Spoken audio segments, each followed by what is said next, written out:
Hello, thanks for making it back. I know the last video was long, and every once in a while somebody will say, well, is there any way you can break this down a little shorter? Yes. But our goal is not to get through the Bible quickly. Our goal is to learn God's Word. And sometimes there's a lot to understand. Also, I'm not covering everything.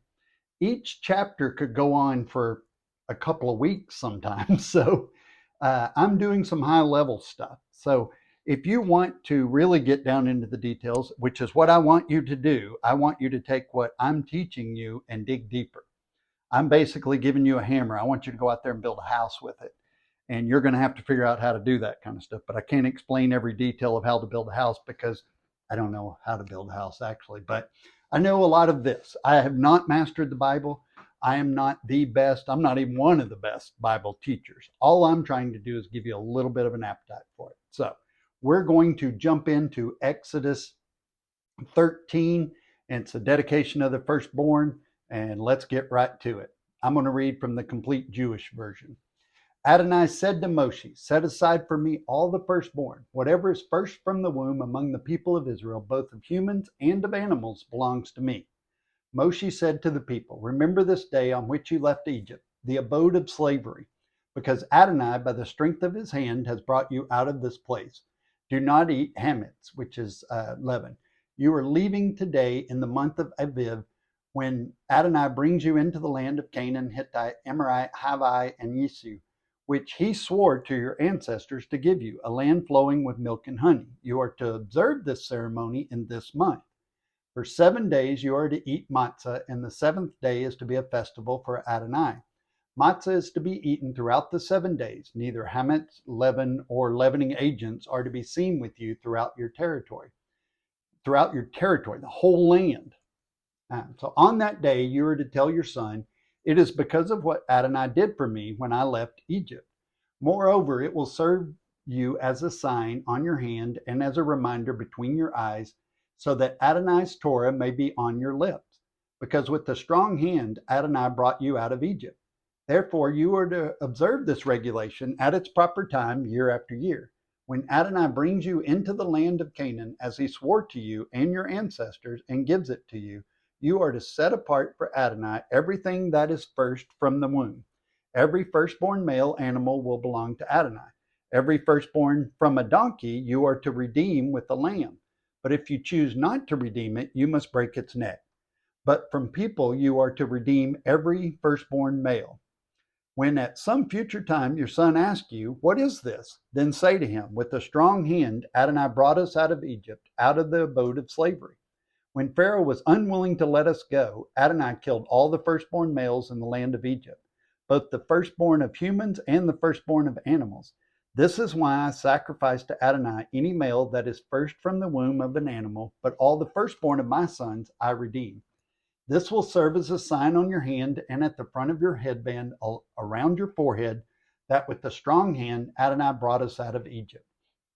After Pharaoh had let the people go, God did not guide them to the highway that goes through the land of Shushan, which is the Philistines, because it was close by.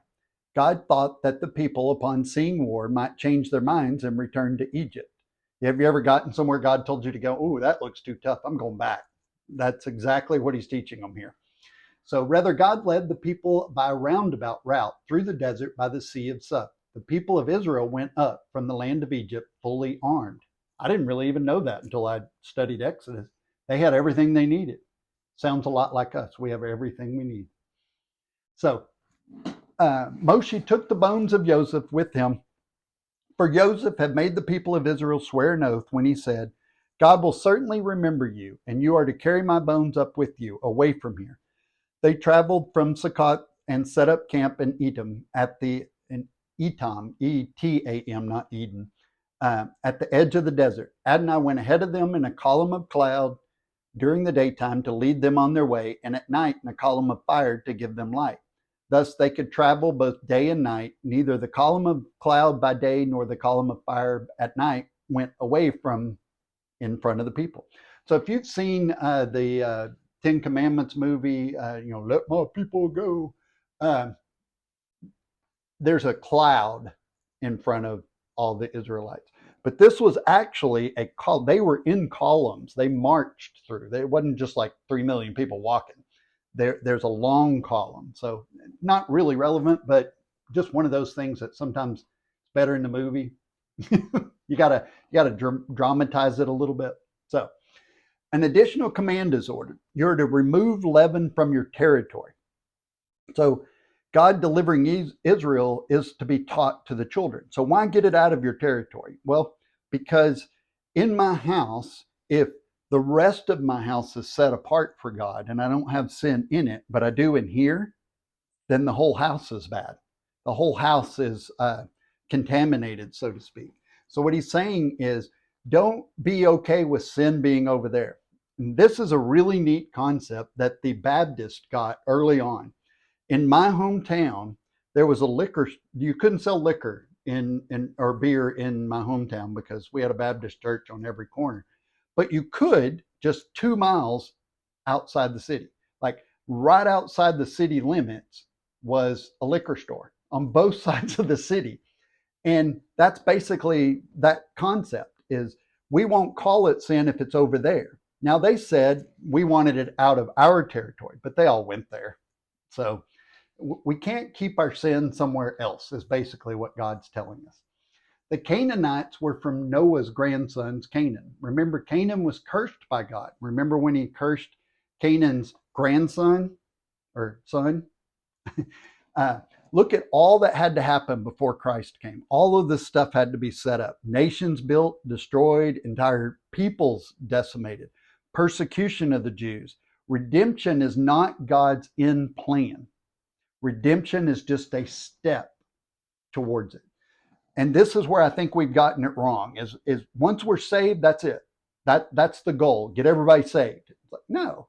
That's like everybody on a boat putting a life jacket on and then just sitting there. It's like, no, we need to do some stuff. Let's maybe grab the lifeboat, steer away. Let's do something. Don't just put your life jacket on and sit there. That's just the first step to the final stage of having a universe of perfection. That's his goal. I mean, that's the end game. And here's a scary thought. Well, not a scary thought. For me, it's a very reassuring thought. He's going to do it whether we do it with him or not. So shouldn't we do it with him? Shouldn't we follow what he wants us to do to be part of his final plan? So he wants this universe of perfection, and it'll be full of human beings that love him and commune with him for all eternity. That's what heaven is. That's what the promised land is. That's what drives me crazy about people who don't think the Old Testament matters, because this is the stuff we're going to be doing. We're going to be worshiping and communing with God in the way he wants. It's not going to be the way we choose. It's the way he chooses. And if you don't want to do that, it's like racist. For a Christian to be racist is just ignorant at best, because there's going to be so many people in heaven that don't look like me.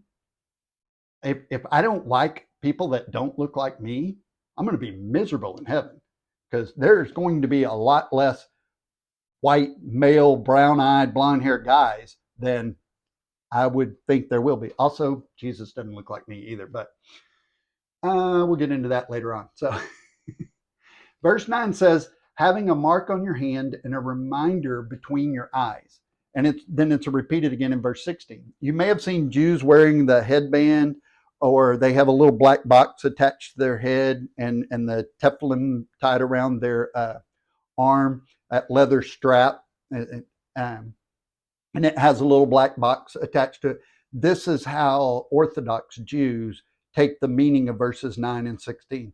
This is how you keep that reminder, and they don't wear it all the time. It's more of a special thing when they do it a lot, daily, sometimes weekly, to remember these verses right here. So if you've ever seen that, that's where that comes from. So verse 11 sets up the God principle of redemption. The Jews have more of a nationalistic view of redemption, and we kind of see the Messiah coming for our personal benefit, but they see it more from a nationalistic, a whole people group kind of saving thing. So they see the Messiah as returning to glory and power as the nation establishing its physical kingdom on earth around a physical Israel. And this is why they missed it, because it wasn't about physical Israel, it was about spiritual Israel. So from Moses forward, the father paid the high priest money to redeem his son. So I would go in and give money to redeem my firstborn son, or I could give other things, an animal or other things. But basically, it would be the cost of a clean animal, which would be a ram for that sacrifice. So I would sacrifice a ram to redeem my son, as opposed to sacrificing my son and killing my son. So in the Israelites have a choice of killing the donkey or paying the redemptive price. I'm not sure why God singled out a donkey. Hard-headed animal, maybe he's making a reference to me. I don't know. But that